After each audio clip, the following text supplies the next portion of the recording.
Here we go. Good evening, everyone. The board conducted an executive session and no votes were taken during the session.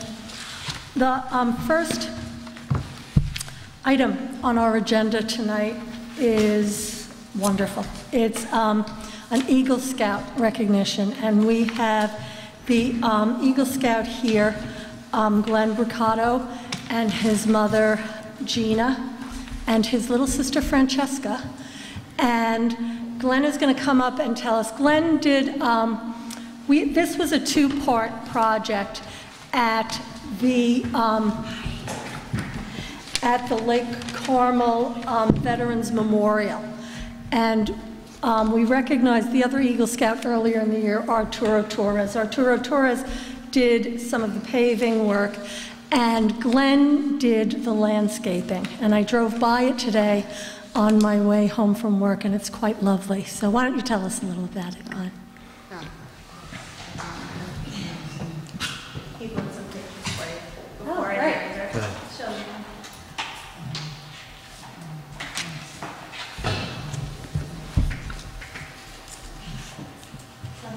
Yeah, turn the mic. You can talk at the mic. It'll be on TV. Mic behind you. It'll be on TV. Yeah, actually, if you You're want to on stand TV. at the mic and you can hold the pictures up. You'll be on TV. Easier. It's part of the Eagle Scout project. Public speaking. The first one over here is the beginning where it was before. That is the front of it right here. Sorry, a little small. Before and after. It's beautiful. Turn it around so the Well. TV. I'm probably going to get a great shot of this.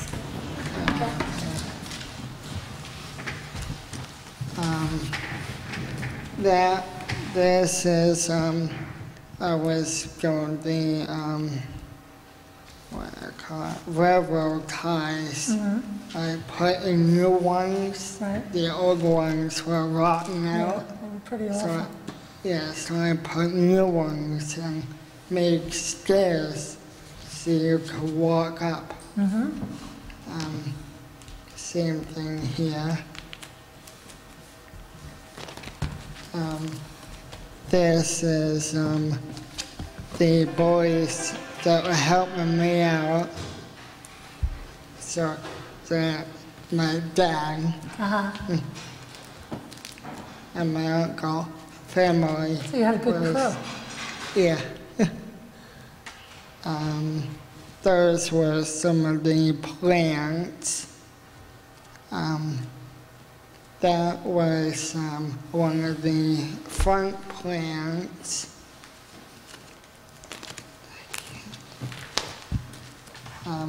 Me putting them in. That was the, you know, that black stuff you put below it so no Like so no weeds weeds come come up. up. The landscapers. Yeah. Same thing here. The gravel, putting it back into it.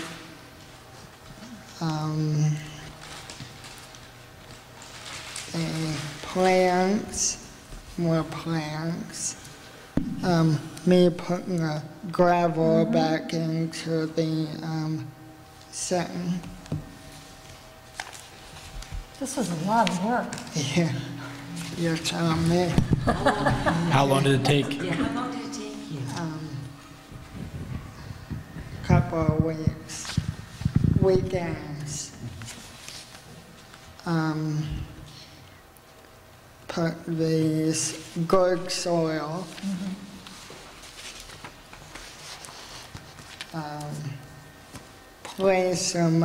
Placing the plants. That is in the middle of it, like the people could buy bricks Right. and a cow can put names on it of people. Who contributed? Yes, Are they still selling the tiles? yes. If you want. And where do you go to get a tile or make a donation or purchase it? Yes. Yeah. And the cool part is, as soon as I finish, like 5 minutes later, some person came up and he was a veteran. He came 5 minutes Wow. after I finished. That's wonderful. He really liked it. Oh, so he really appreciated it. Yeah. Got pictures of that. Well, that's wonderful.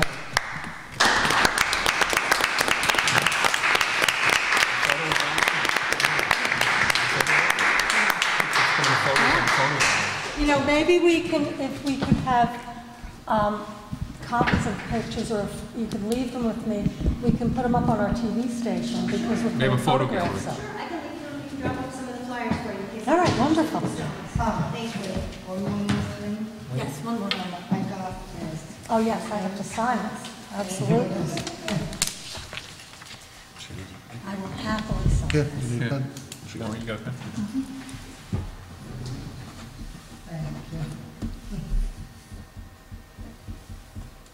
It is a pleasure. There you go. And Glenn, on behalf of the town, I'd like to give you the certificate of recognition awarded to you for your Eagle Scout project, which improved the landscaping at the Lake Carmel Veterans Memorial. Thank you so much.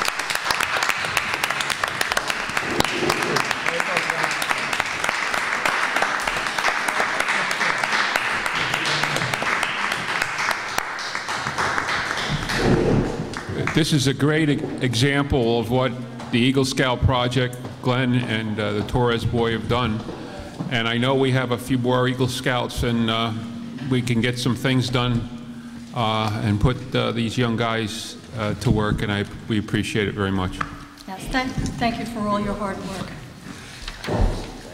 The next item on the workshop is the Highway Department and road signs. Maureen, can I grab that pen? I forgot a pen. I didn't steal this today. I don't know whose pen. It's my pen. What are you gonna do?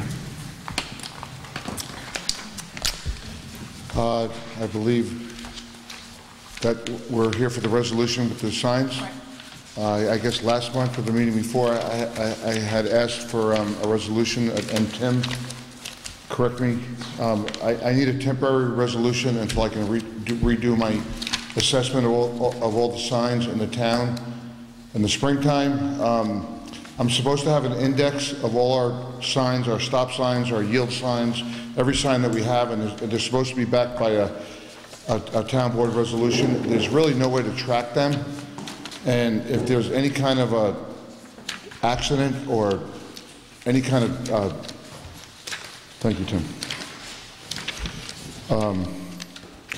Any kind of highway incident, I really need some backing from the town board. It's supposed to be done as a matter of law, and once my blacktop season is over and my last $3,000 is left on Halloween, then I will go about and get this thing done right away. So I'm asking just to protect the town from risk, if you would support me with this. And Tim, am I supposed to read this? No, that's just for your record. Oh, okay.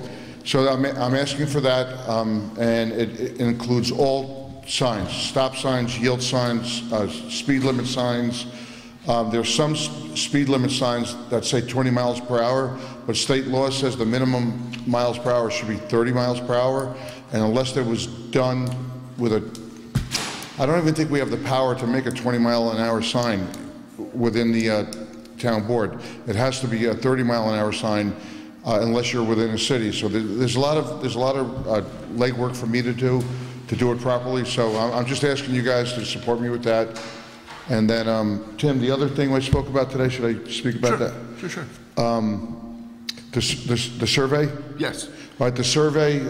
We're doing the lot line adjustments with the town highway department land, with the parking lot and some of the land in the Kent Nursery we own and some of the land that we occupy now in the highway garage, the Kent Nursery owns, so we're trying to do straighten out the lines. So those are the two things. And and that's it. So I'm asking if you would support this resolution, and any questions with anything. Everything's going good, and I appreciate all your support. You know, with me last month with the budget, you know, you helped me out a lot, and I appreciate it. You know, it's my first year, and so. We have a question, Your Honor. Oh, wait. Well, you can go ahead. You can go ahead. Come on. You have to come up to the microphone. Good evening. I'm requesting that the town board reconsider... Excuse me, you have to speak into the microphone. Thank you. Could you state your name, please? Sure, Nancy Nolan. I'm requesting the town board reconsider approving the no parking signs, there are 2 of them, on Tilly Foster Court. This decision, I'm told, is based on the fact that a truck can't turn around there. The criteria that is used to designate this road for this reason could apply to every street in Kent Lakes. Tilly Foster Court is the rule rather than the exemption. 30 years I've lived at the bottom of that hill. I've never had a problem with the truck getting up or down. The first sign was put up. I did FOIL to find out why. There's no documentation anywhere. Second sign was only put up a month ago directly across from my driveway. Tilly Foster Court is actually wider than the average road because it was a dirt road until 1993.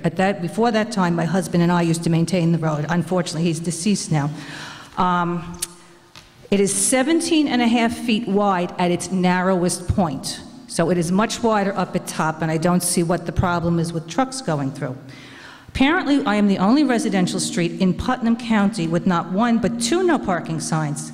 This is a dead-end hill. It's approximately 120 feet long with only 2 homes on it. The signs I did look up, and they are not compliant with New York State Department of Transportation law. The State Manual Uniform Control Device, and these are federal standards, state in Section 2B.48, placement.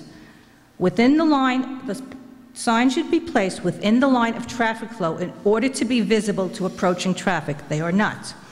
They are not to be more than at a 30-degree angle, and the spacing should be more than 200 feet apart. They are not. The paper road is obstructed. This impacts the road negatively during the inclement weather. Snow can only be plowed up to my driveway. It cannot go any further because of the curb that is there. The drainage is obstructed, so what happens is ice forms in front of my driveway. I cannot get out, and this is not because I live in the country, but because there is an obstruction now. This is a town road. This is not private property it goes into. I do not know why that was created. The sign is now an added impediment. Not to mention it is dangerous. This is a hill. It is a steep hill. If you come down this hill on the ice and the snow and it has not been plowed, you have no options but to, if you slide, to either hit the pole now, or if you hit the curb, I can guarantee you your car will flip. So I'm requesting that the board review the necessity of the no parking signs on Tilly Foster Court on fact-based evidence before an ordinance is passed. I have no problem. I understand Mr. Othman is the authority on signs. I do have some concerns. I've given them to you. I have pictures, and I have the survey, so you can see where the obstruction is to the road. It should not be there. I don't know if you want to see them. Yes? Were they in the emails today? I sent an email. Yeah. This is the road. This is the survey. This is Tilly Foster Court. Sorry, I only have one survey. I apologize if I'm on the building department. Tilly Foster Court should come in. This is my property. It is obstructed here. It should continue to go, loop down this way so you can hit Route 52. Apparently there was talk that we're actually going to make a road coming up that way. It is obstructed, but not. The only way I can describe it is a mafia block. It actually has a ditch that you would hit, and then it comes up, you will flip your car. Not to mention the fact that the plow can't go any further because the plow could break if it hits the obstruction that's there. Again, the snow piles to the front of my driveway. I cannot get out. It also causes ice, the leaves, the drainage, there's nowhere for it to go. It comes down to the end of the road. Now there is a sign. I believe you saw the pictures, right? Yeah, they're in the email today. Your property is the one marked with 1? Excuse me? Is that your property there? Let me see. My eyes are bad. When I get older, you can't see. Tilly Foster Court. No, this is my property. This was town property, it was sold to somebody. However, this is still the road, Which one's yours? right here. This is me. Right here, this whole thing? All that is me. I'm just gonna mark, is that okay? Just so they see it without, pass it down. This is a picture of the obstruction, as you can see. Nothing can go anywhere. You see the big lump, you hit that, your car's gonna flip. There's my car, there's the end of my driveway, directly into that. You keep down that hill, you have nowhere to go, and I have slid on that hill many times. You're going into the sign, or you're hitting that curb. Here's another one. So I do hope that you will reconsider and help me. I realize Mr. Ockman told me, actually he didn't tell me, but I was told that he will review the signs in the spring, reevaluate them. Based on the information I'm giving you, I hope you will reconsider this and help me. Thank you. Can I ask you a question? I'm trying, I guess, To the mic up there. Thank you. I'm trying to understand what the problem with the sign is. Is the problem with the sign just its mere existence and you can hit it? Or is the problem with the sign that it says no parking? Or is it both? It is both, and it is an impediment. I cannot get out. I cannot turn to the right because of the obstruction. My only other alternative was to actually go into that little space that was there. It actually is not a turnaround, but I've always called it a turnaround. And now that is blocked. But it doesn't stop you from getting onto your property because it's on the other side. Actually, it does. It does. I have trouble getting into the last spot now. Yes, it is causing an impediment. And honestly, I don't even know why you would put a no parking sign at the bottom of a dead-end hill. Nobody can see it but me. It should be in the line of the flow of traffic, which it is not. Rich, do you want to? It was only put there a month ago. Yeah, come on.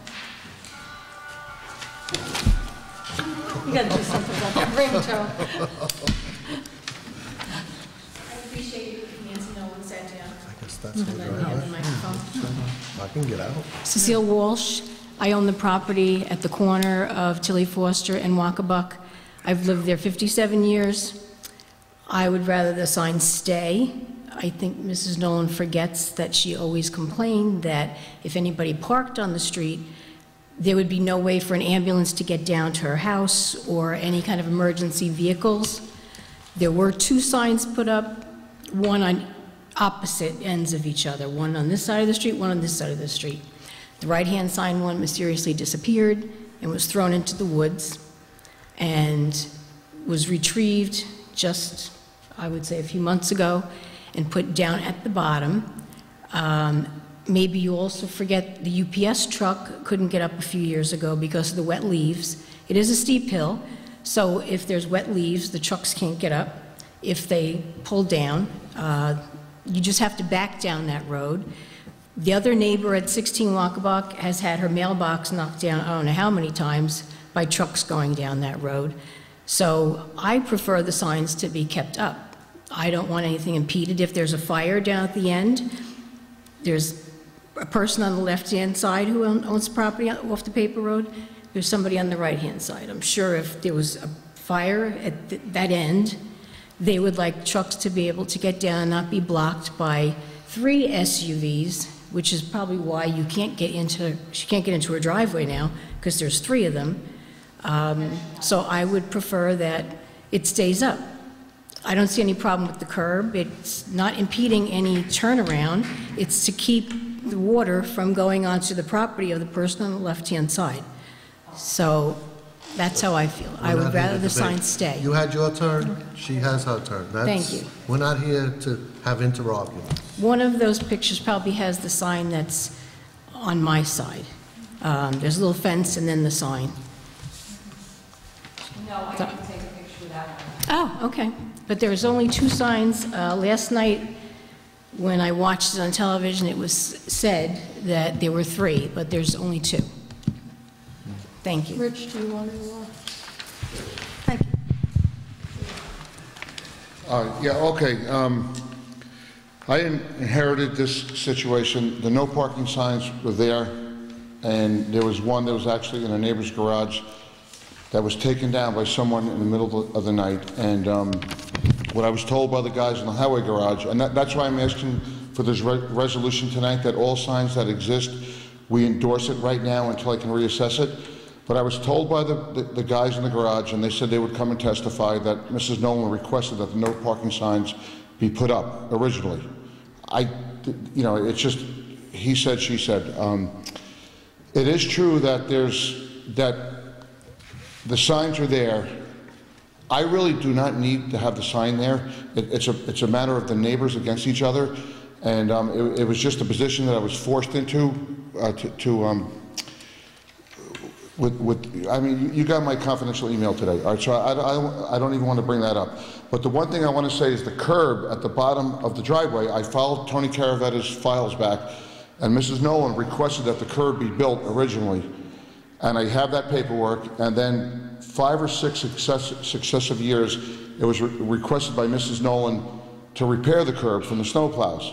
And then when I first got in office, I was asked by Mrs. Nolan to remove the curb. So it raised a red flag at my office. What does the curbs have to do with the parking sign? There's a neighbor that lives down below, Paul. Yeah. And if I take the curb, the water that flows down will hit his septic field in his house. No, but I'm saying, what do the curb have to do with us authorizing the signs or not? Like, how do we get on this curb? I don't understand what the connection is between me. I guess I'm trying to say there's like a case history of asking for things and then. But it has nothing to do with what, it really doesn't have anything, there's no merit. We're going to either pass a resolution that says all signs stay or not, and I don't know what a curb I think what Rich is responding to is Ms. Nolan did bring up the curb. She brought the curb up. You know, I understand, but that's, I mean, you know, people can bring up things. What we're here voting on is whether we're going to improve all the signs. So I don't want to get off track. You know, well, the curb was brought in about ice forming at the bottom like a pool. That was mentioned in her statement about. Yeah, I understand. But the sign, why is the sign there? The sign was there when I took office. The sign, I was told by multiple people, was requested by Mrs. Nolan. Do we have any other signs like that? There's no sign on my road. Do we have signs on any other Lake Como roads like that? I don't know. I can't answer that. I can't answer that, and I'll tell you the truth. In 2.5 weeks from now, 3 weeks from now, it's not going to matter until April 15th. Okay. So this is not why I'm here asking for the resolution for the backing of all the signs in the town, because I have so many situations like this. People call me every day throughout the town, and there's no rhyme or reason for why a lot of things were done. They just did it because people called and they asked, and in times past with different highway superintendents, things were just put in with no backing from the town board.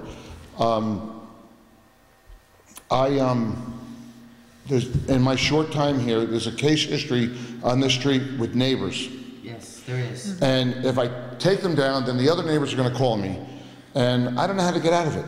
I really don't know how to, get myself out of this. But that's why I said, just the fact that the guys that have worked at that garage for years said that it was requested by Mrs. Nolan.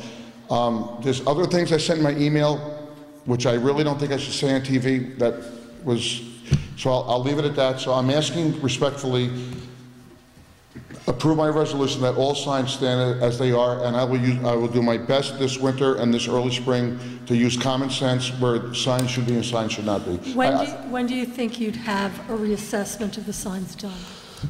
The blacktop plants are going to close in November. I think I have $3,000 left of my blacktop budget.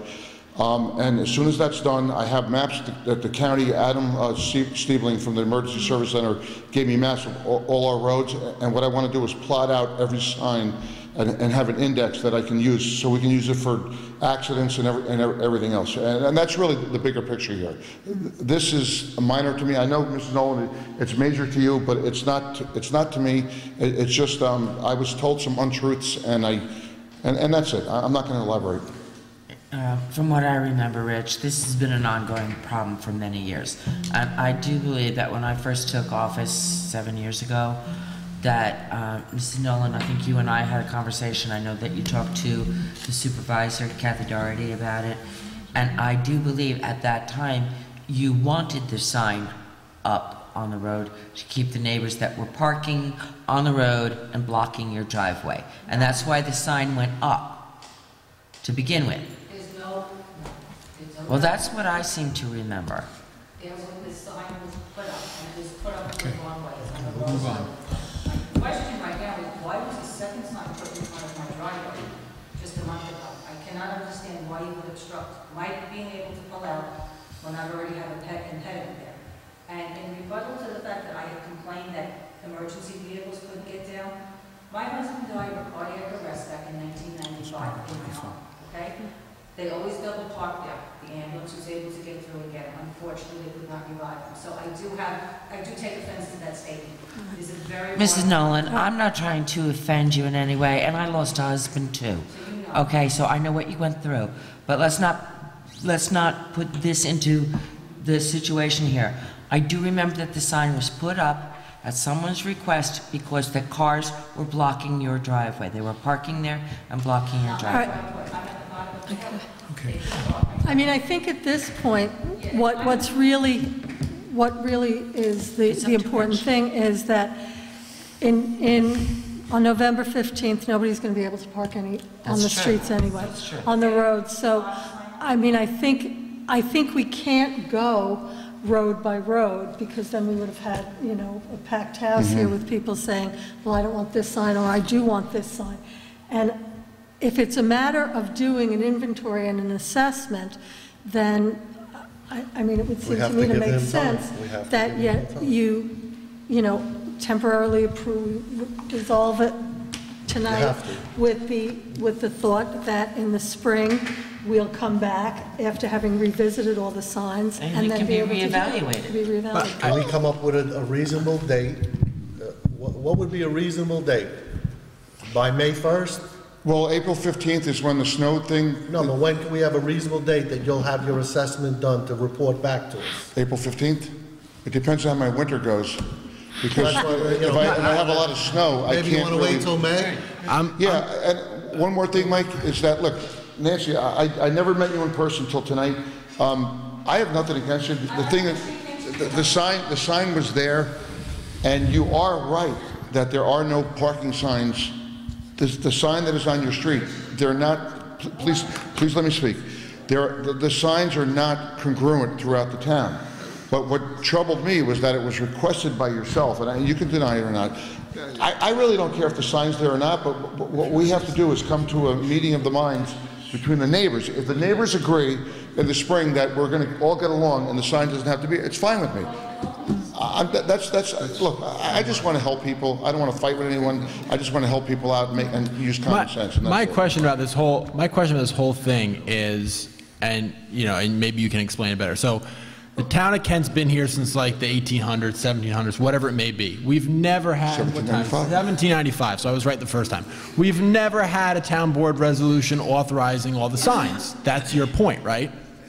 There are sporadic resolutions for signs, but there's nothing exactly for Lana to look back. It's sporadic. Okay, so now you're telling me you're going to do an inventory within 5 or 6 months, right? Yes. So why are we now all of a sudden approving every sign?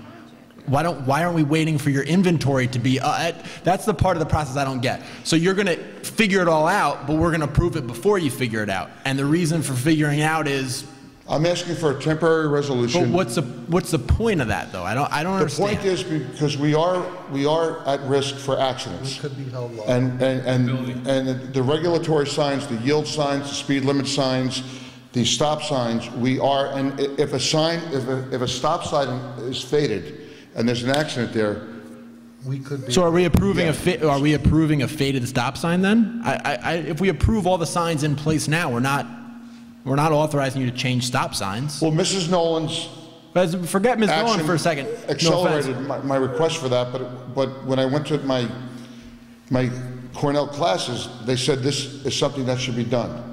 And I had to give 2 depositions so far as a highway superintendent for stuff that happened before I took office about situations in our town. So I'm just trying to do the right thing. We don't have to do it, Paul. I'm just trying to figure out what, I'm trying to figure out what stops our liability from saying, okay, all the signs in place we're going to have a resolution for, is that not going to send you back for depositions? Is that not going to mean one sign will be faded and there may be a question of fact in an accident? I don't know what we're accomplishing other than by complying with the law, which we haven't complied for 1795. 300 years. I'm just trying to figure out what we're doing. I don't know. I'm trying to do the right thing. I'm trying to do the right thing. This situation accelerated for I mean, me. you can forget the situation for a second because I'm just asking, I have a resolution, doesn't say anything about Nancy Nolan or doesn't say anything about parking signs or doesn't say anything about anything. And what I'm being told is, well, we don't know what the hell's out there, excuse me, but we're going to approve it and then we'll figure it out. Well, I would think that most of the things that are out there are making common sense and they're working, or else we would have heard about it. Okay. This is the one thing we have that I'm hearing about constantly. Every week I'm hearing about this. Every week I'm hearing about this. So that's why I'm here. Tim? And You know what? Tim, do you want I to know weigh in there's on? a couple of faded stop signs, and the reason you don't get a call is because nobody cares. Let's hear from our, Yes. attorney. Do you want to weigh in on this? Oh, well, what Richie's asking for under the highway law, the highway superintendent can impose signs subject to town board approval. So by giving him this approval, you basically okayed the signs as they exist so that he can then go out and do his inventory and come back to you with a comprehensive list. it's just a temporary fix. approval. Just a question though. If What? we okay the signs that are up now, Right. and there's a couple of signs that are faded, stop signs or whatever, that would not.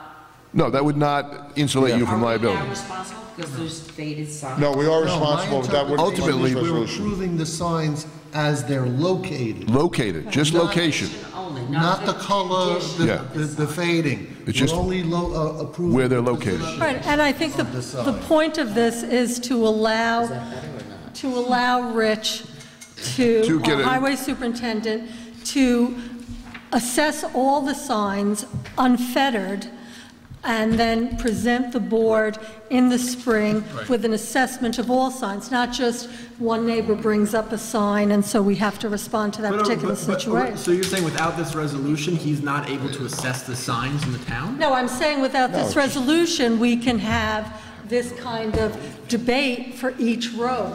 Paul, we have signs right If we have this now. resolution, then in the spring, we'll come back with an assessment of all the signs, and we're not going to have to deal with one at a I'll time square it every away. week. I found a bunch of signs screwed to trees and telephone poles that I had taken down 2 months ago. Without this Which is resolution? totally illegal. Police have been giving tickets because people have gone through stop signs that were screwed to a tree. It's like bizarre. I know, man. but you've taken illegal signs down without this resolution. You've remedied the problem without a resolution like this. I'm trying to follow state law. Paul, you know what? That's what I'm I'm brand saying. new with this. I'm trying to learn, Yeah. but I'm just. I don't know anything about, stop signs. I'm just trying to get why we can't inventory things, and then you say, this is where all the signs should be. I look back, these are all the right places. We say, yep, good to go, and stamp it. Why we're stamping it before it's inventoried is my question, and I don't know that anybody's satisfied with my answer. I appear to be in the minority. That's fine, but I just don't know why we're stamping an It would be a temporary approval before. resolution, Tim, right? That the Yeah. signs that are there by my predecessors and our predecessors are there, and they were put there for hopefully a common sense reason for the safety of the public. And until I can bring that into the 21st century, that we as a town board and a highway superintendent, we're going to say, all right, they did this for a good logical reason, and they're there for a certain reason, and until I can actually bring us into the 21st century, hopefully by April 15th, then we're going to accept that as it is. And Mrs. Nolan's complaint with me is one of the reasons with that, and that's it. I mean, I leave it to you guys.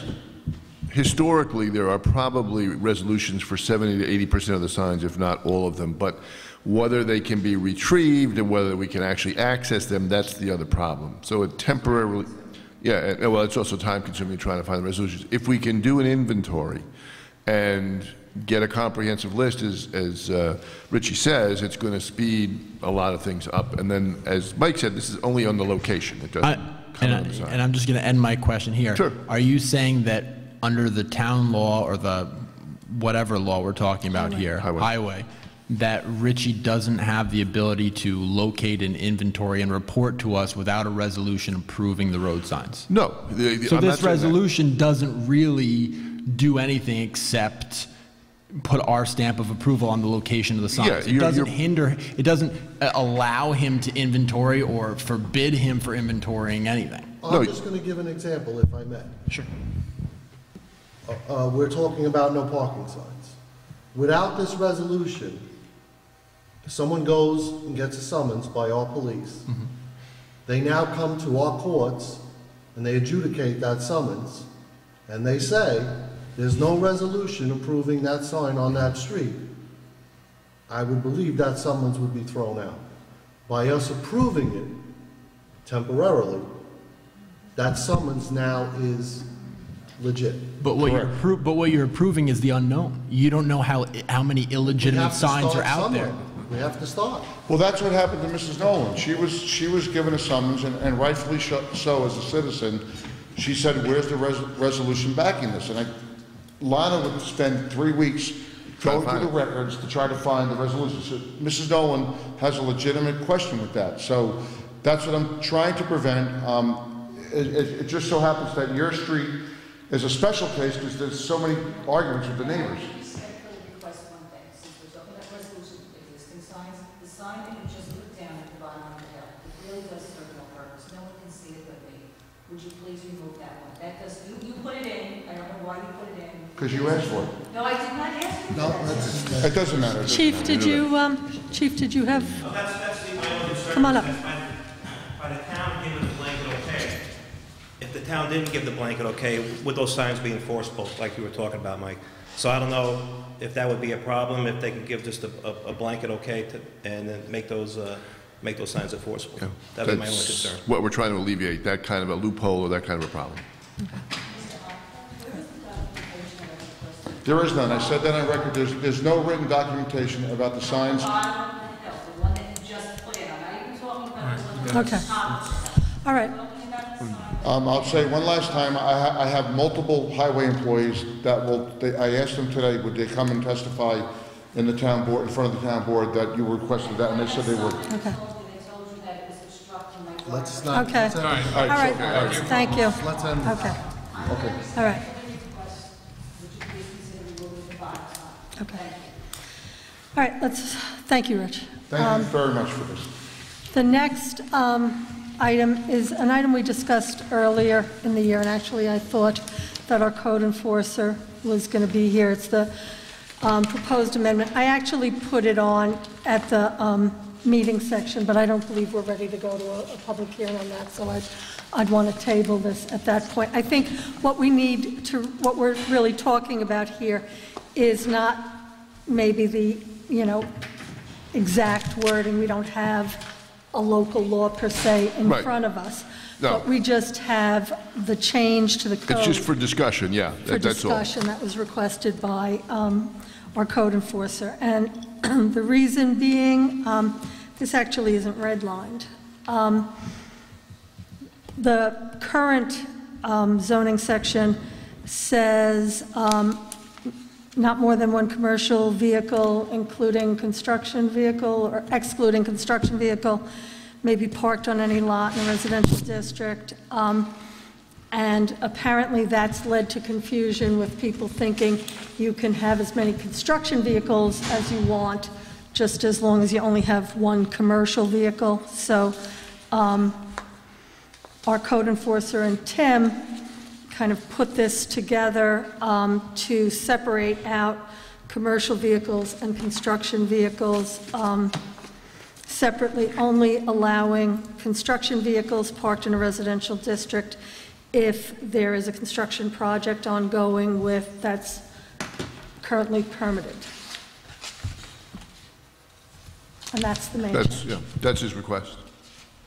Did we add the construction equipment, the term construction equipment, or was that always there? That was always there. It was always there. And what about the necessary, I don't have a red line copy. Yeah, What about the necessary permit language? That was an add-on. That was definitely added on. What happens when you have work that's not subject to a permit? Well, if you have construction equipment, usually it's a structural change. You don't bring in heavy equipment to do a non-structural change. I mean, I assume you could have a situation like that, but if that's the case, if there are no permits necessary, then you wouldn't be out of compliance.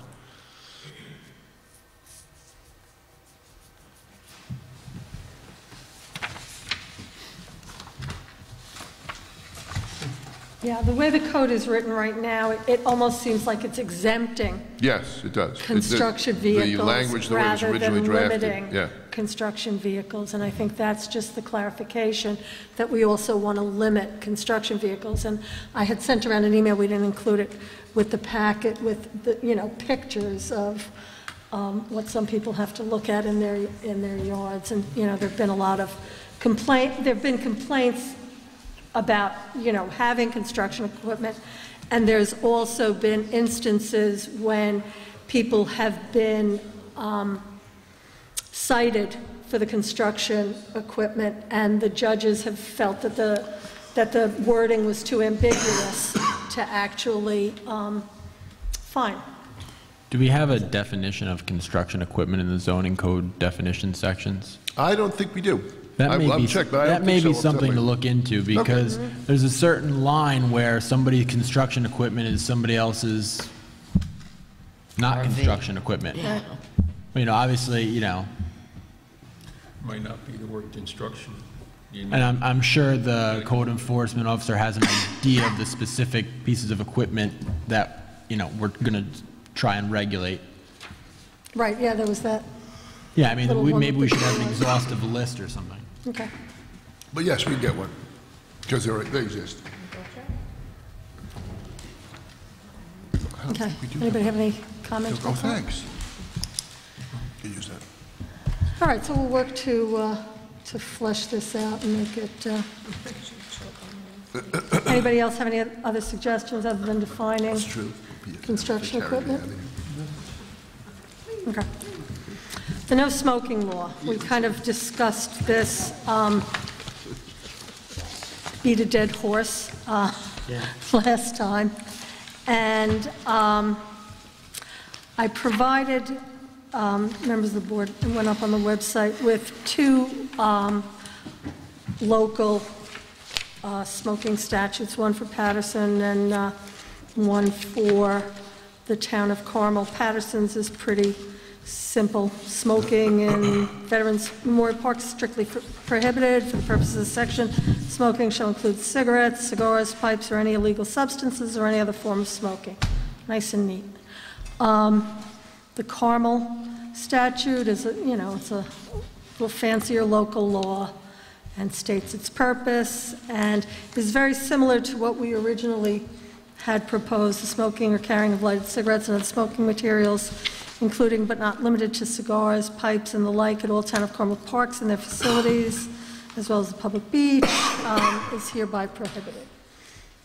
And last time we were here, we kind of got into e-cigarettes and whether you could possess or, whether you're smoking, no tobacco at all, snuff. So I don't know how, I think we have to really kind of figure out, first of all, if we want to do something like this. Second, what areas specifically we're talking about. Are we only talking about town parks? And third, how broad or how narrow do we want to be? I mean, I think that's what we have to look at. Well, my view is, why are we doing this?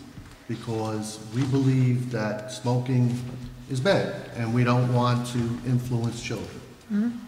So if we admit and say that it's a health hazard and it's a danger to children, I think we would be irresponsible to just do it at parks and beaches, because our kids have to walk by. I saw it today.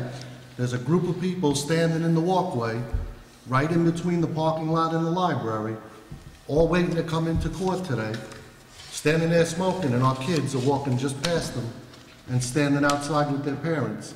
So to me is, if we're acknowledging that it's bad, which I personally believe it is and know it, I'm a former smoker, And if we're saying it's bad at the parks, well, it's got to be just as bad in front of the library and on town property.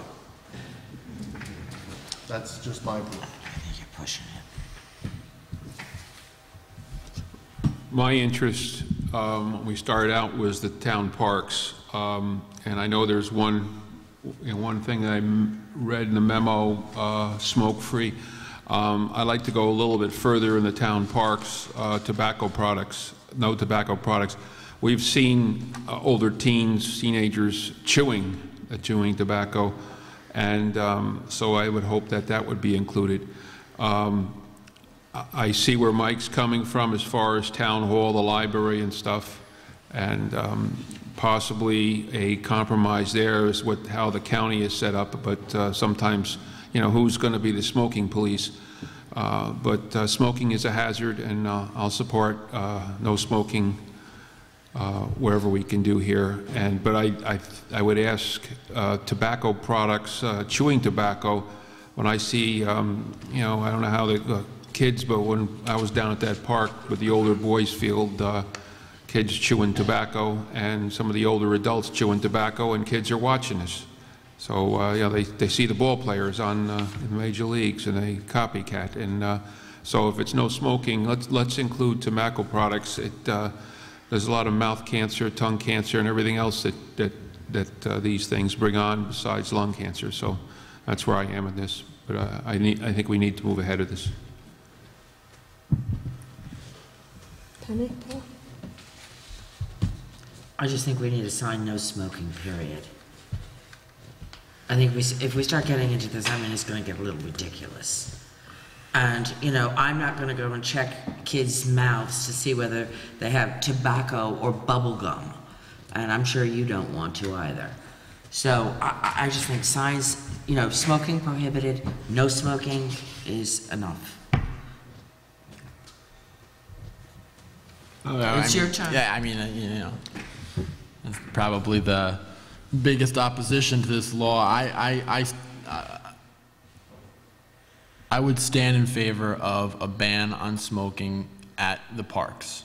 I think that's a good start, and I think we could probably get that done with a unanimous board, probably, potentially, you know, next week or the week after that.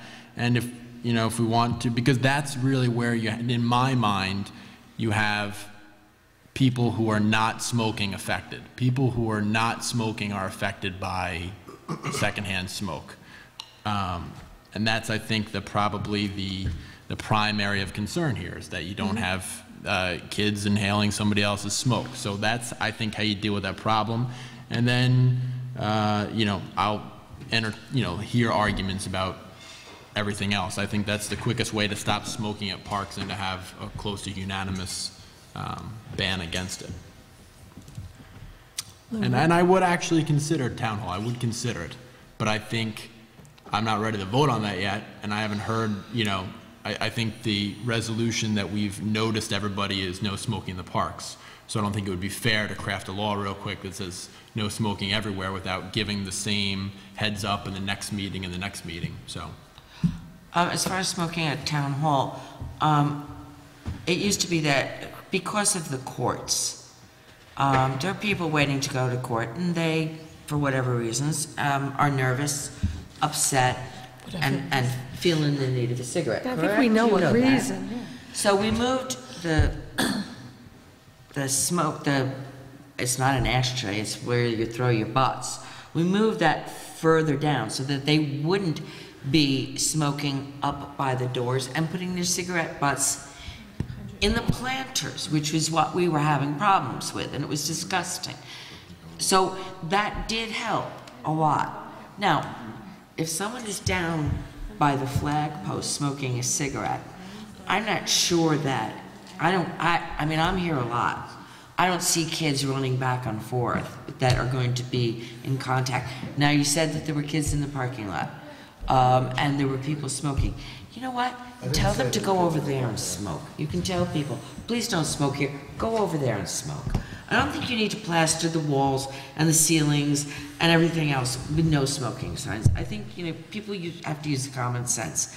But I do believe, and I really do, that being that we hold court here, and there are a lot of situations that are people under severe anxiety, that if they want to go outside and have a cigarette, I don't have a problem with Well, that. if you think they're anxious at court, you should see them at a baseball game. But, you know, in all honesty, I would probably go more in line with Councilman Hustis as far as tobacco-free. And if we're talking about children, I would take a page from what the schools have done, which their property's tobacco-free. And it's not tobacco-free just because of cigarettes. It's tobacco-free because they don't want children being around tobacco. They don't want to see, they don't want children seeing adults using tobacco products because they don't want children to think that it is an acceptable thing to, you know, that's why tobacco companies can't advertise anymore, and you know, all of these things, and it's really to draw the line and say that. So if the schools, to protect the children, have gone tobacco-free, then I don't see why the parks, which are predominantly used by children, would not be in that same category. You know, if you were going to argue town hall and this complex, maybe that could be a different argument as far as what, you know, tobacco products of smoking, and like I said, that doesn't necessarily have to be done at this time with, you know, with this ordinance. But as far as, because of the heavy use area in the parks by children, I would fall in line with Councilman Hustis as far as feeling that they should be tobacco free. And you know, we don't have to plaster, you know, signs all over the place. I think a few well-placed signs in the ball fields and the playgrounds, and just having that, and I'm sure that, you know, we may have some issues along the way, but most people would be respectful. And you know what, if they're almost in their car and they are smoking a cigarette, I'm sure that most people are not going to, you know, be calling the police on them and having, you know, an issue if level heads prevail. But you know, if somebody decides they're going to walk into the park and smoke or chew tobacco, and we have signs, and they're not going to, you know, listen to, you know, people or myself, then I have recourse, or somebody has recourse, that they call the police, and there's a fine that they can go with that. I mean, like I said, most of my colleagues, none of them have ever actually had use of, you know, the ordinance where somebody was fined, but at least it is there that there's recourse. Are we aware of any other towns that do a totally tobacco-free? Oh, yeah, there are. There are, when I was I think, I was going to say Yorktown, but there are a couple in Westchester that are absolutely smoke-free. No tobacco products, period. And I think in terms of policy, that's generally the way the needle is moving, is towards tobacco-free, because of the stuff, because of the chewing tobacco, because of the other applications that, you know, tobacco products can take. My problem with, and it's been my problem with the tobacco-free argument from the beginning, is that if you have an ordinance and you have it enforceable by the police, subject to the jurisdiction of the town court, and the idea is you're not allowed to be in possession of tobacco, that means that every car that pulls into the park with a package of cigarettes or a tin of tobacco in their car is in breaking the law and is subject to enforcement by police and brought in front of this court. I don't think that's what we're trying to do. So why we wouldn't narrowly tailor the law as best as possible to meet the means we're having doesn't seem to make any sense. And level heads don't prevail. You've seen the arguments over a parking sign 20 minutes ago. Level heads don't always prevail. And that would be and the other thing is, I don't defer my way of thinking to the school system. The school system will suspend you if you chew your Pop-Tart into a gun. The school system will, they're going to raise taxes and spending every year. The school district is not a model of, logic and, virtue. So, and I hope that it's just, listen, it's the truth. Yeah.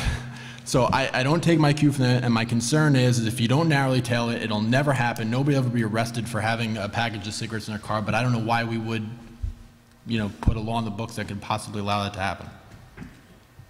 Just because we can say tobacco-free and feel good about ourselves. Well, I mean, I think with any ordinance or law that the town has, obviously the enforcement of that is it's, I don't want to say discretionary, but not everybody who speeds in the town gets a ticket. So not everybody who runs a stop sign gets a ticket. Not everybody who breaks a law has to pay the penalty. If there happens to be a police officer in there and when you drive in and you light up a cigarette and he writes you a ticket, you broke the law, you pay the price. If you have a can of dip or chew or whatever and you get caught, you pay the price. If you are there by yourself and nobody catches you, it's the same as, you know, running the stop sign and nobody catches you. You can't catch everybody, and you're not going to catch everybody, but the idea is that if we're going to do something for the safety of the children, and we believe that tobacco products are bad for children, and we don't want them to find that behavior to be acceptable, then my personal opinion is that we're going to do something that would be the way to go. It doesn't have to be how this town board decides. Okay. You know. Well, can I ask you a question, though? Sure. Let's just put it on the table, because I'm listening to what he's saying, and he does make some sense. Every once in a while. Well, you're a lawyer, so once in a while you have to hit it right. Broken clock. I broke your heart. No, it's a broken clock, right? Oh, if Daddy comes in to bring Junior to a baseball game, and he's got a pack of cigarettes on his dashboard, technically he could be arrested or get a ticket. No. Get a ticket. Is it the use? No, that's not what tobacco-free is. Not tobacco-free. That's what we're... This is why I said no smoking, period. Just no smoking. That allows Daddy to have a pack of cigarettes or a Nobody's pipe. getting arrested at Kent Schools, and Kent Schools is tobacco-free. Nobody is there. The police aren't setting up checkpoints at the entrance to Kent Schools saying, hey, wait a minute, it's tobacco-free, we're searching for it. All we're trying to do is if a person is a nuisance, they've been spoken to by one of the staff and said, hey, look, we really frown upon smoking here, and the guy blows him off, he now has recourse to call the town police to come and say, hey, we have an ordinance here, we don't want smoking in our parks. I personally think we should be tobacco-free. Right, but then I think that's what the finer tuning is, that it's use of... You don't have to vote yes. Right, but I think if we had a local law that said use of tobacco products in town parks... I could even be convinced to support that. That would include chewing tobacco, and that's right, it could include chewing tobacco, cigarettes, pipes, the whole thing. So it's not just smoking, it's use of. So if a kid's father or a kid's mother has a pack of cigarettes or a pack of, or chaw, whatever that comes in their pocketbook or pocket or fanny pack, they're not going to get arrested. But if they take it out and put it in their, I mean, we're not going to arrest people anyway. We're going to give them a desk appearance ticket. I mean, we're not. I have to really ask you, though. I mean, if someone is smoking at a baseball game or a recreational game where there's children around, well, shame on them, number one, for not using better sense. But what I want to know is it actually happening? And if they are approached, do they give you an argument? I would think in this day and age, people would know I will that. share with you, I have had a couple of personal responses. I was threatened, okay, by a very dedicated coach who smoked. Then we had a coach that smoked and actually didn't believe in smoking in the dugout and left the kids and went up in a parking lot. There you go, much better. We observed this, we corrected it. I did have a one-on-one with the gentleman who kind of wanted to punch me out. But, and that was 10, 15 years ago. I mean, things have changed. I think we're more health conscious. We got to think of the kids and the families. I know trying to initiate any type of no smoking here, outside the building, inside, is going to be even more fragmented and stuff. But times have changed. I have seen several friends that have been volunteered here as coaches for years. They're not with us now, and they're younger than me. Yeah. And they've died of cancer, lung cancer. All right? And there's one fighting for his life now. And all these gentlemen dedicated to the sport, okay, but did smoke heavily. And we got to send a message to them and to show some leadership with the families and the kids that we promote. And I even mentioned this to Mr. Fernandez, is that when the league rules come out, I think I might have done that. You know, we heavily recommended no smoking and et cetera, and no cursing and everything else. You know, and of course, how do you monitor all that? But you do it, you try to do it, and peer influence, and sometimes it does work. You always get one or two, but in the interest of time, you know, if my colleagues agree, be happy to go back and see the towns in Westchester County and Dutchess County, and get, because we're not alone in this. Most of them have already passed these types of tobacco-free or no smoking ordinances. If you want more information, be happy to provide that.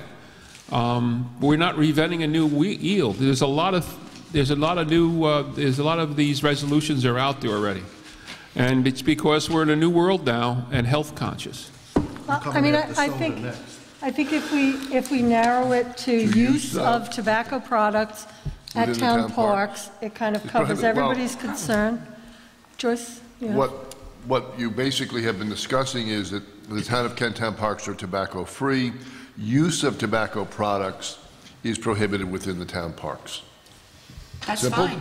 Is that fine? Okay. Paul? That's a beginning. Could you live with that? I could be brought dragging to use. All right, we'll drag. Yeah, I think We'll drag you. Joyce, did you have something? I just wanted to say, I know. You got to come up to the microphone. It won't go on the TV then. Yeah, we won't hear you. Hi, Joyce. Joyce Mitchell, resident of Kent. I just want to say I think that the most serious challenge for all lawmakers to consider is that fine line between individual rights and collective good. Mm-hmm. And I was an addicted smoker for many years. In fact, it was the greatest personal challenge in the use of any product of any kind that I've ever faced. So I respect and I understand how difficult it is for smokers. But on the issue of tobacco, chewing tobacco that Bill brought up, that's also, that was fine because in the sense that it doesn't harm anyone but the char.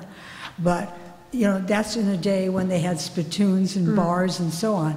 And it's a horrible thing tobacco chewers have to spit constantly. Yes. And to be out in parks and beaches and to be spitting like It's that disgusting. is really disgusting. It is disgusting. So, if someone wants to harm themselves, that's, I think, their choice. I never would interfere with that myself.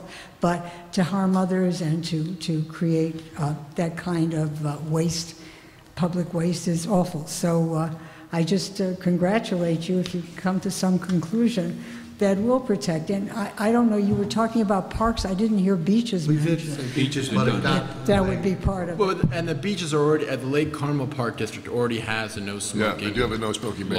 Yes, and I wanted to say but that. as Alex very, very wisely brought up, the essence there is the use. There would be no law against somebody driving in and parking their car near a beach that had tobacco in their car. That would be a terrible invasion of privacy. Yeah. But use is another thing. Use is another thing. Thank you. Absolutely. And next, we're going to go after sugar drinks.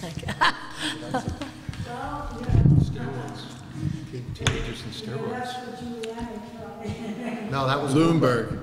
Bloomberg, yeah. A recent study just came out and shows that the soda has as a negative impact on cells as smoke does. So we'll see what happens with that.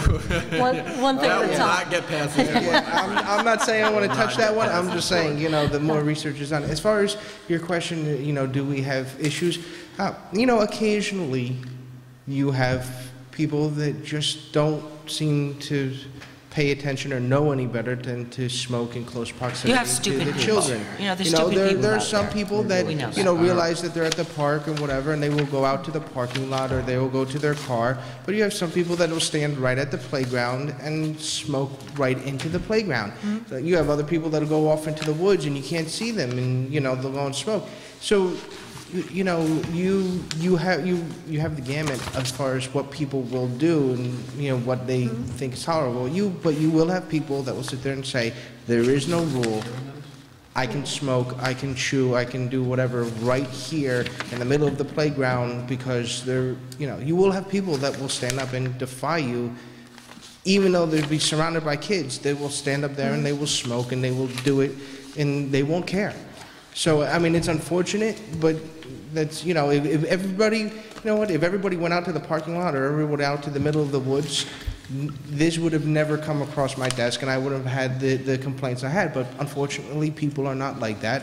And, you know, you can only go to the playground so many times and have somebody smoking right at the playground or right next to the ball field before it bothers you as a parent because your child is playing there. So, you know, that's, like I said, if people had maybe more common sense or if people were more understanding of their environment, they would be less likely to cause issue. But we have people that aren't like that. And right, and I think this law will obviate those issues. And, you know, I don't think it'd be that broad. I mean, if it's tobacco use, you know, you can have it in your pocket, just don't light it up or chew it. All right, thank you very much. Thank you very much.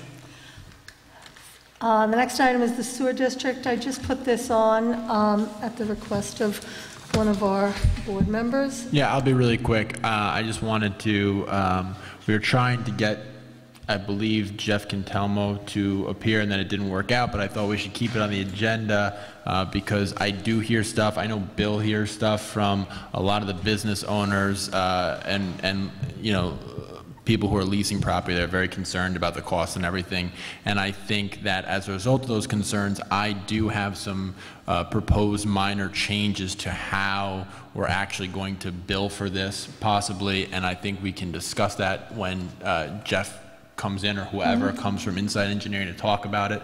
I don't believe we should have an average sent out over a year and a half and then a bill come and it's a lot more than what was anticipated. So I think we can tighten up the payment structure. Can we get a feasibility issue letter from the tax receiver, whether this is well, I know that the anticipated cost increase?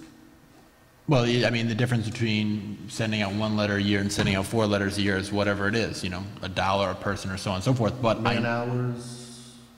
Well, that's, I mean, their job is to collect taxes, and I know that, you know, in the town of Southeast, they have a ton of water districts, they have all those condos, and they collect it on a quarterly basis, and that seems. And we have water districts that we collect on an annual basis. I Yeah, mean, no, I there's a big spectrum out there. It's just, can we get an opinion from? I guess we can get opinion from. I mean, I'm still going to err on the side of what's beneficial for the few business owners we have in this town than whether the tax receiver is going to do more work. I mean, frankly, I don't, no offense to Jean out there, but you know, if she has to spend a couple extra hours and our businesses are better off, then that's being a government servant. Yeah, no, it's not a problem. I just want to have an answer. No, you know, well, that's probably not intended good thing that we got out of this is that now we can ask her before the next meeting and have a better answer before we discuss it. So perfect. And I think too.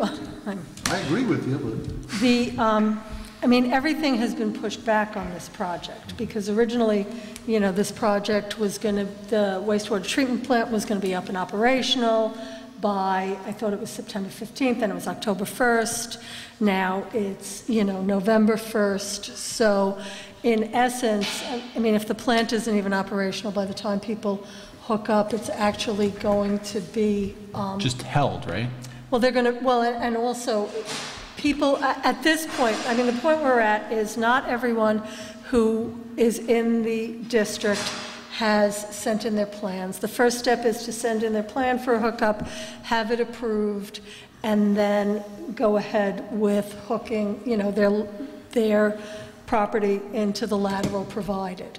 No one is even at that stage yet because there was kind of no point in rushing people to do this if we didn't even have a date. We still don't have a firm date. We have an anticipated date of November 1st for when the plant is going to be able to start receiving. But so what happens to a business owner who's currently hooked up? You know, I don't know if we even have it. We have nobody. Nobody is hooked up. Okay. No, because we weren't going to put anybody in that kind of jeopardy that they were going to, you know, crush their septics and if the plant wasn't operational. So nobody is hooked up, and we weren't even going to approve anybody's plans. So if we're going to start collecting flow into the storage chamber on November 1st, does everybody have to be hooked up in a week? No. Just Frank Gal will be probably the only one sending any flow to the plant. Everyone was given until November 30th, but that date. That's gonna be extended We back, might also yeah. have to Oh, that's extend gonna be that extended back date. too. Yeah, Right, you have to, yeah, because- 60 right. days. Okay. If we get a bad November and we have a lot of snow and ice, there's not going to be anybody hooking Well, up until that's gonna affect spring. it too. So, If you really and want so to that know. would also So kind of that's going to be, modify. yeah. Okay. Frangina will be the only one hooked up. Okay. I have a few things, Paul. Yeah. For the next meeting, if the engineer to show up and is scheduled, and I don't know if there's anybody else that needs to be there, I mean, Tim will be there, you know, for any public information, any questions that they have. You know, the rumor mill has gone crazy here. They're trying to get people to do the things that are required for the obligation to put the old septic systems to sleep and to hook up and stuff, and concerned about gouging. I think we need to encourage them to get 3 different estimates, because I know someone who's got some estimates and they really very too high, and something that could be affordable. So the cost of this is going to be a concern. I would hope that we invite the property owners to this meeting. Send a note to them to invite them to set these rumors aside. We'll have the experts, Tim Curtis, we'll have Jeff Cantelmo, and I don't know who else is part of that team for the sewer line. One thing that it bothered me after someone brought it to my attention, I still haven't gotten an answer, is the generators, the backup generators that are near Lake Carmel, and I believe there's one down near Quality Rental, I believe, where there are low areas. They're the flood, I consider it a floodplain. I have been around where I've seen Lake Carmel overflow and flood over to Route 52. The generators seem to be put in a low point. Now, I know there's a casing and maybe they're raised a few inches, but that's one question I'm going to ask the engineer, because I've seen the area flood in all of those areas. If you know, near Hillendale there, I think they've corrected some of it, but sometimes they've actually, there's... That's a lake. It's a lake. Oh, yeah. I don't think there's a generator down there. I think there's only 2. There's one at the Realty, and then across the Dr. street Chowdhury, behind... near Chowdhury's, or the behind, dentist. behind And Lee's isn't there one down near, right before, I was going to say Carmel Beverage, with a transmission, between a transmission service? Yes. There's Yeah. one in the back. There's a pump station there. There's one at each pump station, yeah. Okay. There's one at each pump station, yeah. I gotta look for that tomorrow. The other thing is, you know, the vacant lands, there's been questions about some property owners on the vacant lands. Also, the Sewer Advisory Board, has anybody come forward? No. In the letter... Just Paul. Paul's lines. Very voluntary. Very voluntary. But there's no, right now, there seems to be no interest in serving on the Sewer Advisory Board, and... It's going to be a dictatorship, Bill. Dictatorship. Oh, no.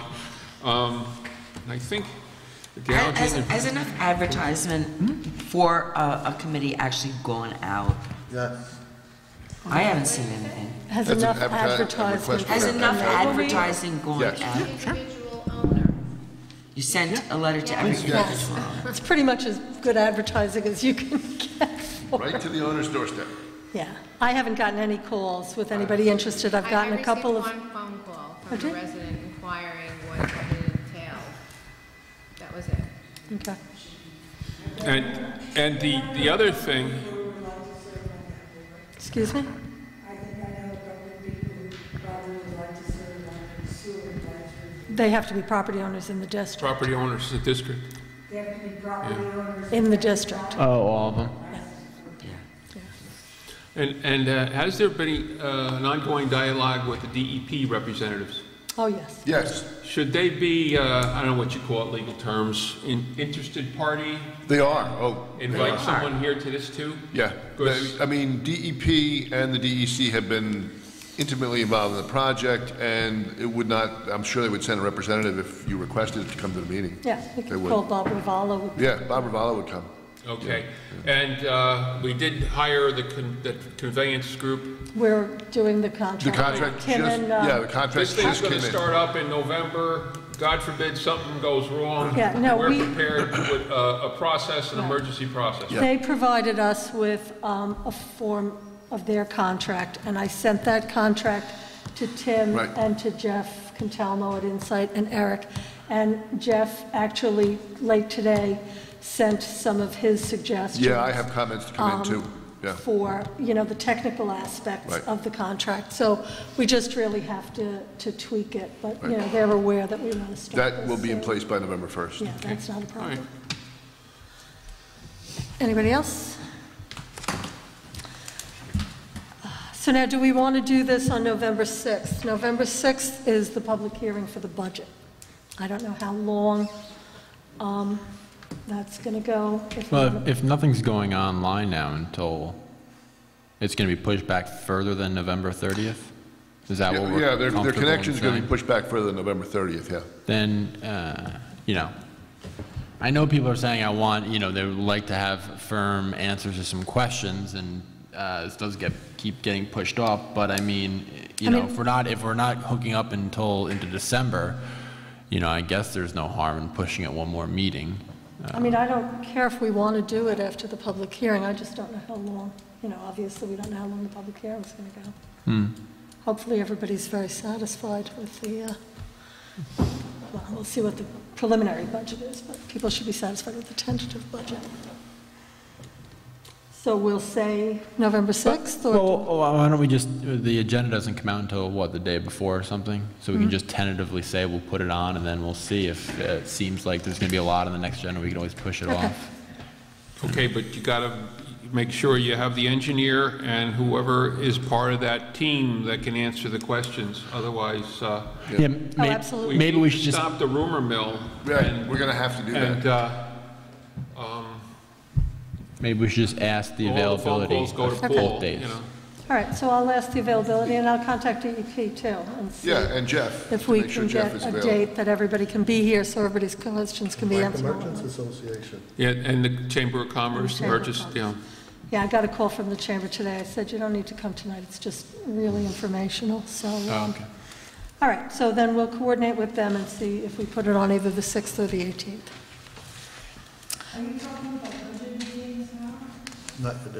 Coming up to it. Coming up, Okay. coming up to it. Putnam County Hazard Mitigation Plan. All the towns in the county have been involved in filling out, questionnaires, and the county is going to submit a countywide plan, which should make it easier for individual towns in, after or maybe before emergencies to get grant funding. And they've hired a consultant, Tetra Tech, who is culling all the information. They want to put it on their website in draft form on the 24th, and then towns can still make changes or additions to their information after that, but they want a public notice and a public comment period to start, so that kind of in the beginning of the year, the county can pull its plan together. So all they really want from us is to concur that they can put this information on their website on the 24th. What information? What info, yeah. I'll circulate all the forms. Like I said, it's we actually had been given a consulting graduate student to do our forms, and that didn't work out as well as planned. So I've been working with Adam Stiebling, actually started doing some of our forms too. So I'll send everything out. We still have time to get some more information up. Just What do they- past yeah, a curve. I can't approve it until I see it. I don't know what you're talking about. Okay, we would approve them putting I haven't up the seen what we're information. approving them to put on. Are we voting on this tonight? Yeah, we were going to. This was after the last meeting. This came up. But I haven't seen, what are we approving? I haven't seen it. Okay, so I will send, what? Was it sent out in correspondence? No, it wasn't sent out in correspondence. They're like e-forms. I'll send the forms around, and then, I mean, what we can approve them doing is putting up the rest of the plan without I haven't seen it.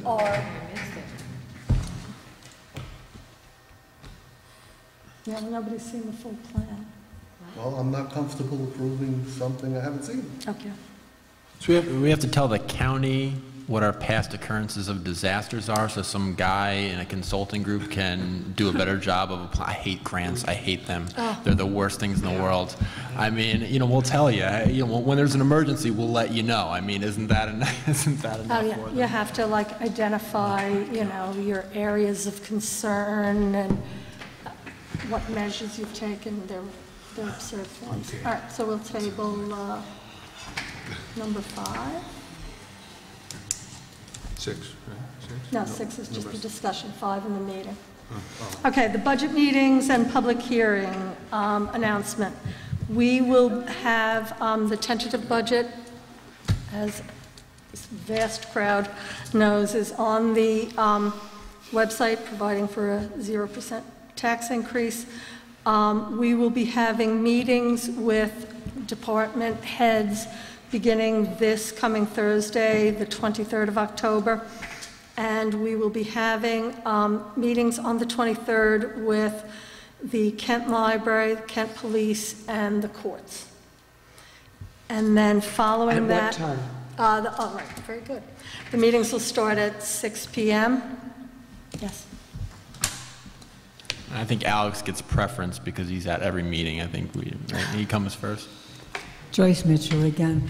In the past, those meetings with department heads were held in the small conference room, and public was not allowed to speak at all, simply to witness. I don't know if you've considered possibly changing or altering that procedure, because that's where it really begins.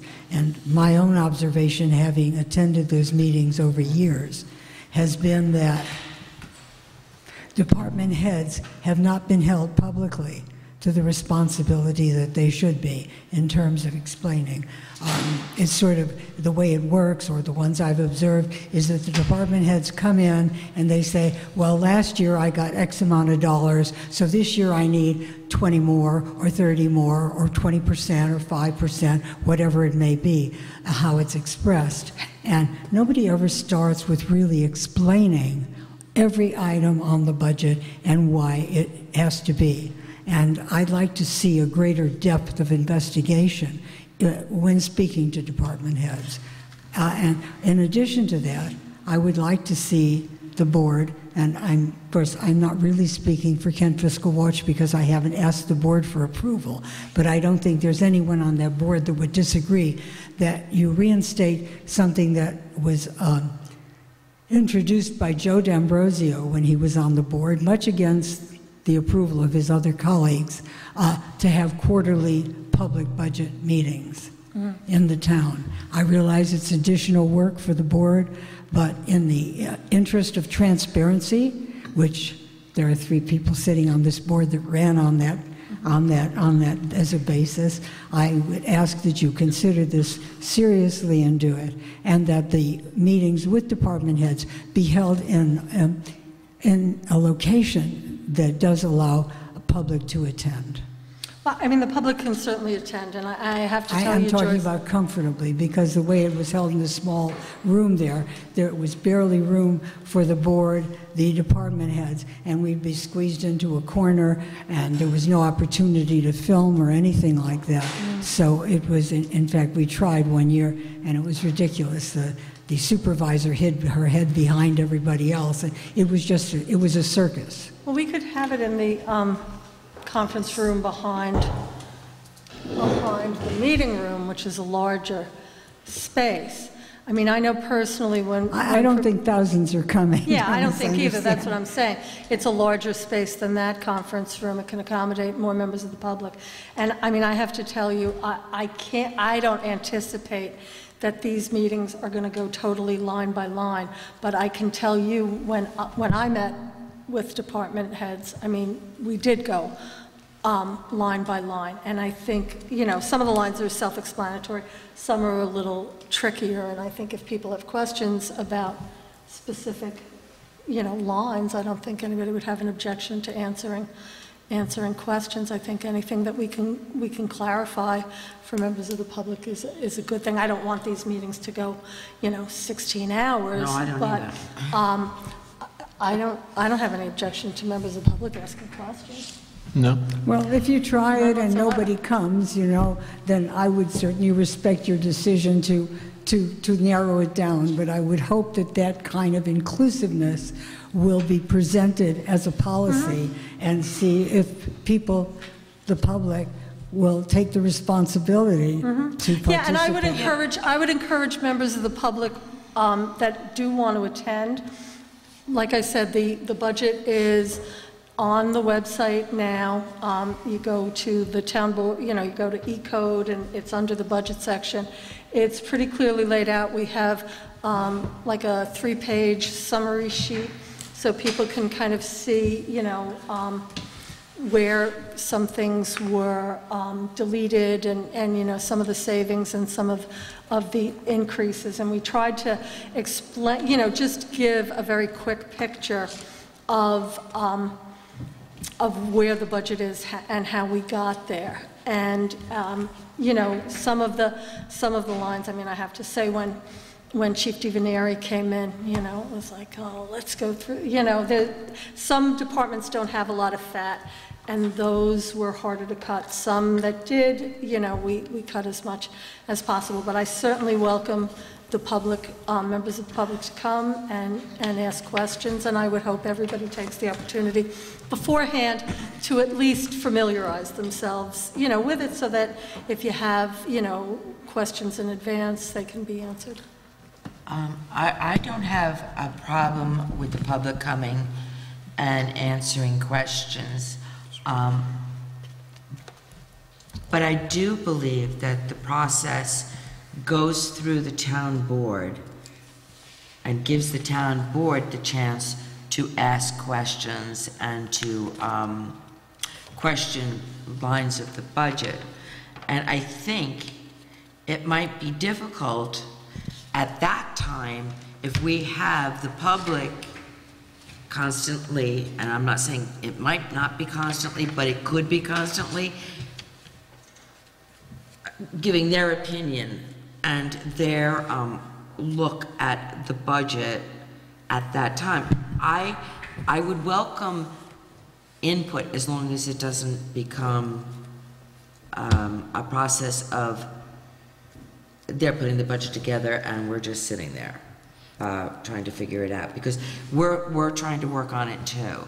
And sometimes it's difficult with certain things because of the way it's done. Maybe not for you, but it is for me. I had to really concentrate on this thing in certain areas. As much as I welcome the public comment, I think it has to be realized that this is a town board trying to work on the budget at this time. Do you know what I'm saying? I don't want you to misconstrue. Osborne, I do not want you to misconstrue what I'm saying. I welcome the public. I welcome their comments. But I also feel that this is a working session for the town board of elected officials that have to put this thing together and be sure in their minds that they're going to vote for this budget or not, and for whatever reasons. And that takes a lot of concentration, and it takes a lot of questions on our part as well. And as Maureen said, I don't want to see this thing go on till 12:30 at night. I've cleared my calendar. May I respond to that? You cleared yours, well. May I respond to that? I'm sorry, hon. May I respond to that? Absolutely. Oh, good.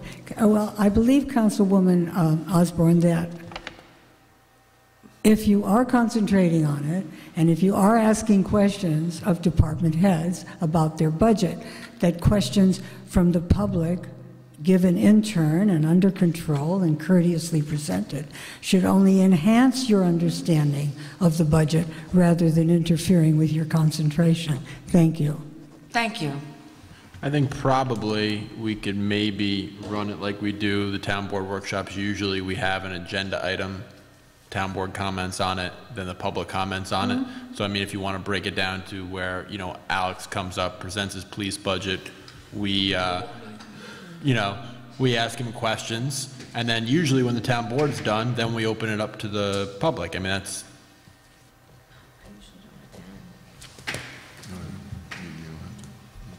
Anybody else? Yep. All right, so again, on the 23rd, it'll be library, police department, and courts. And then on Monday, the 27th, it'll be the recreation department, the highway department, and municipal repairs. And both of those meetings will start at 6 p.m. And that will be posted on the website, on the town's website, the days of those meetings? Are we doing them in that order, so this way the department heads know what time to, you know, if a guy is second, he may not have to be there, you know, right at 6. He could show up at 6:30, maybe able to have dinner before he comes. Well, certainly we'll do recreation and then highway and municipal repairs, because highway and municipal repairs are kind of hand in hand on some of the issues. I know Alex was first, but I thought library would probably be quickest, so that we could have the, because I think a couple of members of the library board want to come. They used to do a PowerPoint. Yeah. Ooh, I don't know. Carol, They have in the past. Carol didn't mention No, that. they have in the past, but they have a new director now, so I don't know that that's going to be the case. Right, they used to do a PowerPoint. You know, when they pay their dues and sit back there until 11 o'clock like Alex when we're arguing parking signs, then they can come first. I agree, Alex should go first. Well, okay. Is it the Flip a public coin. hearing for the budget? And then on November 6th, we will have the public hearing on the tentative budget. What time is No, that the going to start preliminary if we're budget. doing the Mine sewer is the too? tentative. That's what, November 6th? November 6th. Well, do we want to start that earlier, or do we I want think to you just have it better. as our regular meeting at 7? I think it's going to be a long night. I just got this gut feeling. Between the sewer and the public hearing on the budget. Well, but we're going to see for the sewer meeting if people can actually come that we need to be there, right? I think you have to give people a chance to get home and get come. home from work and maybe, you know, eat their peanut butter and jelly sandwich before they come. Yeah, I think Just starting to get at some food in their stomach. I think and starting it at 7 allows more people to attend. I think starting it at 7 will allow more people to come. Yeah. But that's just How does my everybody opinion. else feel? Paul? He doesn't like peanut butter and jelly. Okay. And hopefully this will be a painless process. No, it's going to be painful. All right, bids for tree removal. We have 3 bids presented for tree removal. We have Larry Reynolds. This is a tree on, what is it? 245 North Terry Hill Road. It's a large willow. And so we got 3 bids, one for $1,525, one for $1,800, and one for $1,200. We have been provided with insurance certificates from all of these bidders, and so I think all other things being equal, that we should accept the lowest bid on this. Who was it? Is $6,000. the Woolly? We're still waiting. Huh? We're still waiting. We're still waiting for that one? Well, how long are we going to wait? I think if we're not done before the next meeting, we'll bring it up to the next meeting. Well, these people were able to get theirs in, you know. I think we should decide tonight. And if someone has not complied with what the regulations that we asked, and the certificate of liability, well, then they're no longer in the running. That's just my feeling.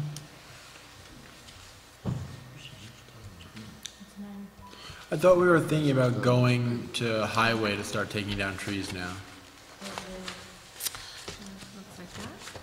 And you know, This was actually started before Okay. the last meeting. That's fine. but we actually, I think, and I'm not sure, and I know that Tim had given us some type of legal thing on this, but these were not RFPs, these were just proposals, right? Yeah, these were requests for bids for the tree removal. If we decide. Quotes, I'm sorry, It quotes. was quotes. Nothing is legally binding here. There were no specs that were put out There were there. specs. So if we decide that we want to ask Richie, okay, here's our opportunity to use the highway department, seeing that Richie said we could do it. Right. That why don't we meet with him or talk to him and see if he would do it, and it wouldn't be costing us anything because it's highway department. You can do that. Wouldn't that make Charge back sense? the Park District for this one. Yeah, they would charge back the Well, park. they would but- charge back the park But district. yeah, you can reject the quotes and ask Richie to do it. You can do that. He said he could do it. Yes, he did. Well, then we can ask for a motion at the meeting to reject the quotes. Either that or table them till the next meeting so that you can talk to him and see if he thinks he's capable, and then if he is, fine. That sounds like a really good idea. Okay. Thank you. You're welcome. Okay. Wow, so the meeting part is going to go great. 'cause It is going to be, it is going to be so Resolve the smooth. last tree. We'll get home Right, in well, so time then for if we're going Chicago to do Fire. that, then we can So do then the we gotta same ask for the- Richie if he could do Right, both trees. right. Yeah. And so we'll do that before the next meeting, and then we'll come to the next meeting with both. But I Well, thought we 3 said at trees. the prior meeting that this was a danger. No, yeah, but I That's why think, we awarded it to the company we awarded it to, because it was a danger. well, I hazard. think it had to be rethunk a little bit. And if Richie says he can do it, I think it would be in the town's best interest That's fine. for Richie to do it. Okay. The next item is medication take-back day. Just kind of a public service announcement. On Saturday, November 1st, from 9 a.m. to 2 p.m. at Putnam County Hospital Center, the Wagner Cancer Pavilion. They will be taking back prescription medication, over-the-counter medication, pet medication. They will not take syringes, lancets, or sharps of any kind. So please, if you have medication that is outdated or you no longer need, bring it in its original packaging, remove patient information, and bring it to Putnam Hospital Center. If you have any questions, you can call Mary Rice at 808-1390, extension 43164, and this information is going to be up on our television station. So you can refer Can to police, they do Can it police- every day. You could do it. That date is November 1st. November 1st. 2014. And that also Saturday. includes pet medication. Ours is open 24/7. Right. You gotta go to the microphone. You gotta go to the microphone. Please, Alex. See? Public service. Yeah, whatever's convenient for the people. Ours is open 24/7, and the same rules apply as far as dropping the medication off. Thank you. Thank you. And we also have an announcement from the Putnam County Department of Health that there's a free rabies vaccine clinic Saturday, November 8th at Brook Farm Veterinary Center on Route 164 and 22 in Patterson. You can bring dogs, cats, and ferrets on Saturday, November 8th from 2 p.m. to 4 p.m. for free rabies vaccine. You bring photo ID that you're a Putnam County resident, and you have to bring proof that your animal had been previously vaccinated. Otherwise, you only get a 1-year vaccination instead of multiple-year. Can't people vaccinate their own pets and we don't have to pay for it? Like I vaccinate my dog. Well, somebody else goes and gets Putnam County to do it. Okay, dogs have to be leashed, cats, ferrets in a carrier, and you can call the Department of Health. I get my own dogs right with it. Yeah. You don't vaccinate yourself, though. Oh yeah, Dr. Jack gives me Oh, the okay. stuff, and I go home and then. You stick your dog with a needle. You do not. I do not. He does not. I know.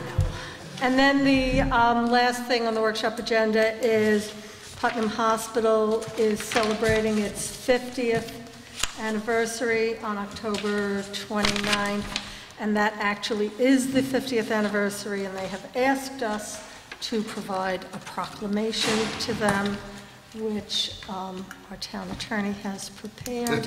I don't think anybody would have a problem with a proclamation. 10-4. Public comment? All right, public comment, anybody? Alex, Okay. oh, easy now. Cecile? Pan the crowd. Okay, let's start the meeting. Pledge of allegiance.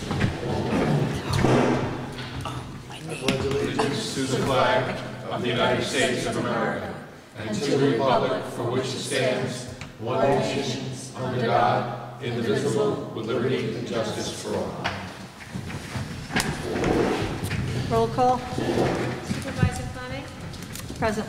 Councilman Deschamps? Present. Councilman Osborne? I'm here. Councilman Eustace? Present. Councilman Tierney? Here. All present. Okay. Paul, can I ask you to do number 3, or is that going to be problematic? Well, I mean, I can still vote no, right? No, you get- Yeah, you can. Yeah, I'll do number 3.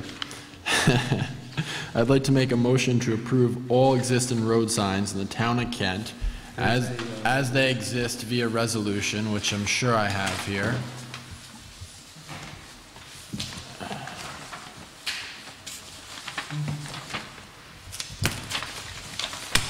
You have it?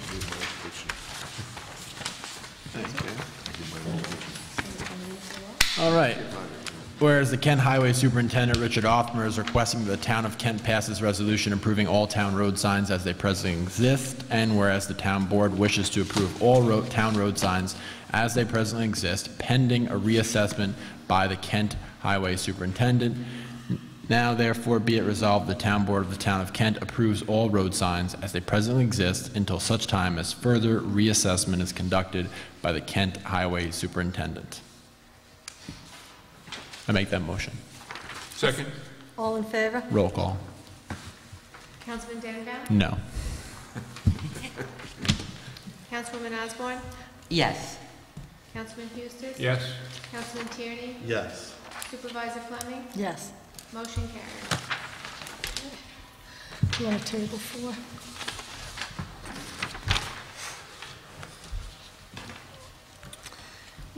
Okay, oh, you want him to do it, or you want Yeah, me? he can do it. It doesn't Oh, matter. all right, make a motion that we table Actually, 4, 5, and 6. 4, 5, and 6 of the agenda, to set a public hearing of the date of blank for local law 3, amending the town code zoning 77-38.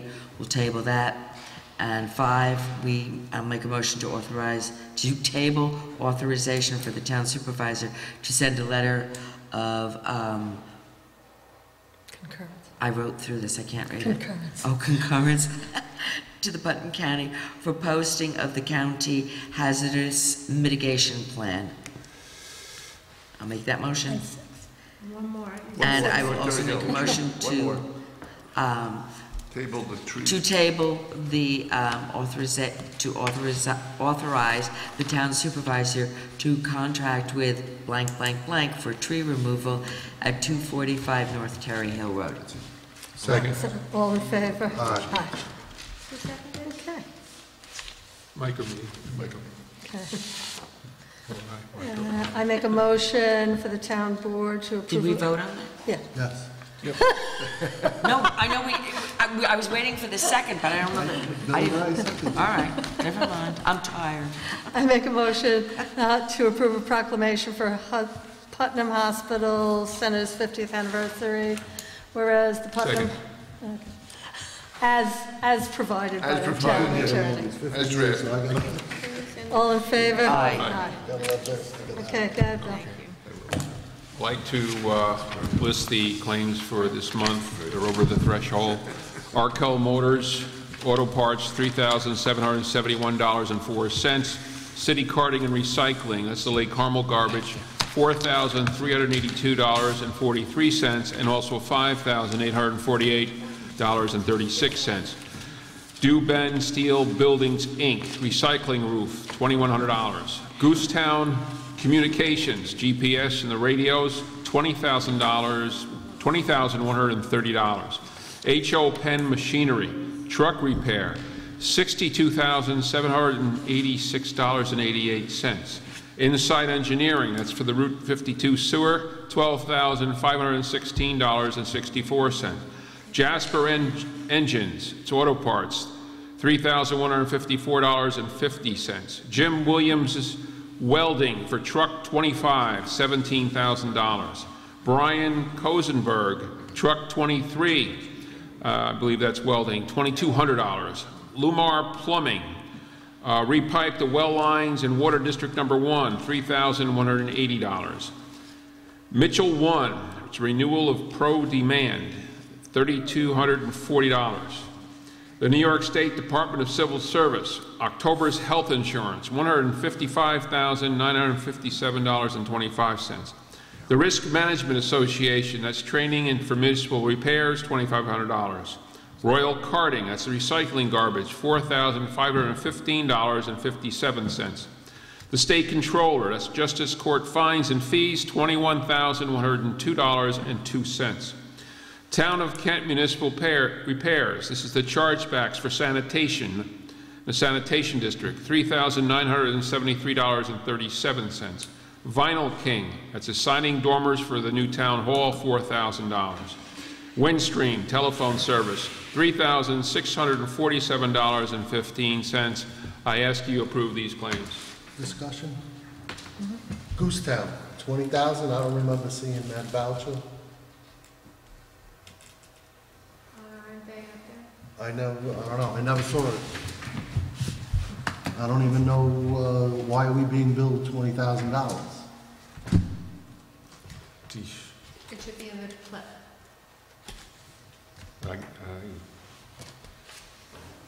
Go through it all? You want to go through that part? It should be in this part. Okay. I don't know why we're being billed $20,000.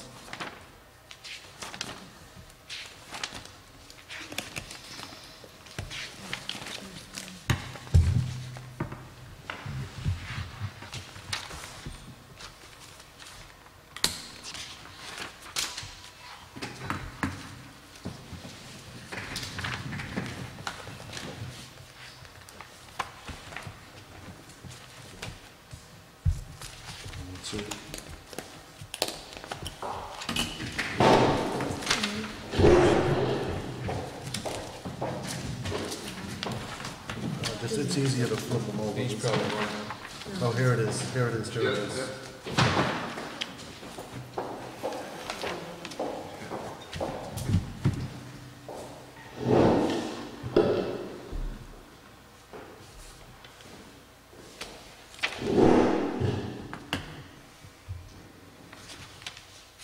It looks like it's for a quarter for radios at $20,000 a quarter. Seems pretty steep. I'd like to exclude that one until we get some answers. Is that agreed? Pull it out. Is that agreed? Yep. Pull it out. It's pulled out. I ask you to approve all the claims except for Goosetown Communications at $20,130. That's GPS radios. That will be reviewed at a later date. Second. All in favor? Aye. Aye. Thank you. Thanks, All right. Mike. Any public I didn't comment? see it, I never saw this one. So I'm Okay, I make a motion to adjourn. Thank you. Second. All in favor? Aye. Thank you. Thank you very much.